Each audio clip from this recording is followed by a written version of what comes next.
Halo teman-teman, kembali lagi pada belajar Cisco. Kali ini kita akan belajar NAT, Network Address Translation.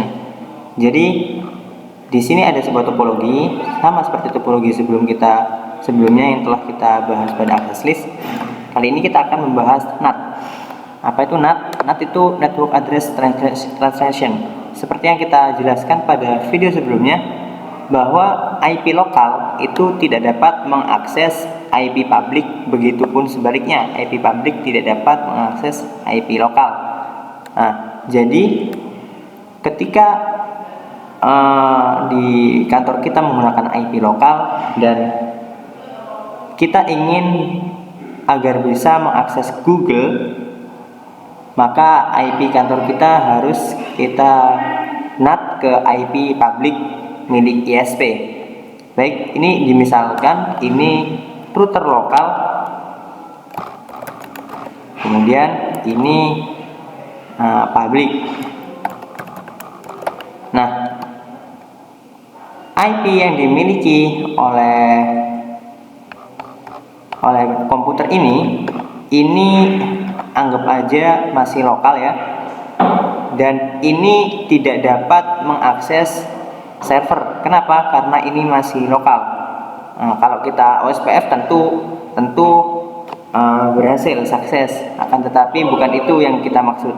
Yang kita maksud ketika 10.10.2 ini milik komputer mengakses server, itu yang mengakses adalah IP 12.12.0.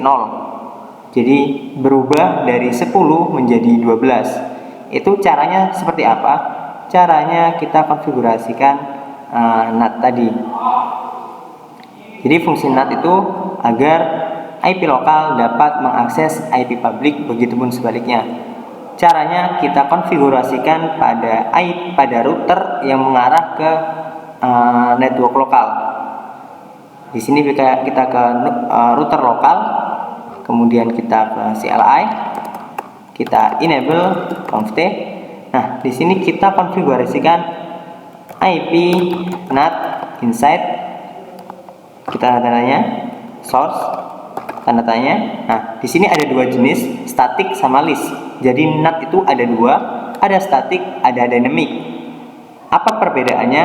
Untuk static kita ke note ya. Untuk static itu dari satu IP private menjadi satu IP public, seperti ini. Jadi menerjemahkan satu IP private menjadi satu IP public itu static, NAT static. NAT static. Adapun NAT dynamic itu menerjemahkan banyak IP private ke satu IP public, seperti ini. Ini NAT dynamic. Itu ya perbedaan NAT static dan NAT dynamic. Di sini kita menggunakan list. Source-nya kita menggunakan ini source-nya ada list, ada static. Adapun pembagian tadi NAT dynamic dengan static itu berbeda ya. Ini source-nya static dan list. Untuk list nanti pakai ACL, kita mengkonfigurasikan ACL seperti sebelumnya, dan ACL itu kita gunakan untuk source NAT. Nah, kita pakai static tanda tanya static, kita masukkan insert local IP address. Kita masukkan IP komputer 1 yaitu 10.10.2. Kemudian tanda tanya, kita disuruh memasukkan global IP address. Ini mau diterjemahkan ke IP public mana? Itu kita akan terjemahkan ke IP public 12.0 ya, 12. Ini teman-teman gunakan IP yang kiranya belum dipakai. saya yang 12.12 juga seperti ini, tanda tanya, sudah, enter. Kemudian kita in out-nya itu sesuai dengan paket yang dikirimkan dari source. Jadi ketika FA00 berarti itu IP NAT inside ketika paket masuk, dan FA01 itu ketika paket itu keluar, IP NAT outside. Seperti itu ya. Nah, kita coba ping. Kita ping dari server menuju IP komputer. Maaf. Aduh, salah. Kita ke command prompt ya. Command prompt, kita ping 10.10.2.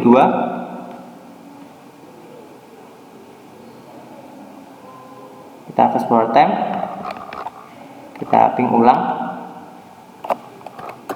Nah, di sini reply ya. Kita ping 10.2 tapi yang membalas 12.12. Kenapa? Karena itu IP public dari si komputer. Jadi IP public tidak dapat mengakses IP lokal, tetapi dapat mengakses IP public si komputer itu. Nah, si komputer ini IP publiknya 12.12. Jadi ketika komputer ini berinteraksi dengan IP public, dengan Google, dengan YouTube, dan lain-lain, itu komputer menggunakan IP 12.12. Begitupun sebaliknya, ketika si server ingin mengakses IP lokal kita, itu masuknya dari IP public kita. IP publiknya berapa tadi? IP publiknya 12.12. Seperti itu ya, teman-teman coba konfigurasi. Jika hasilnya reply seperti ini, maka tandanya berhasil. Baik, ini access list. Ini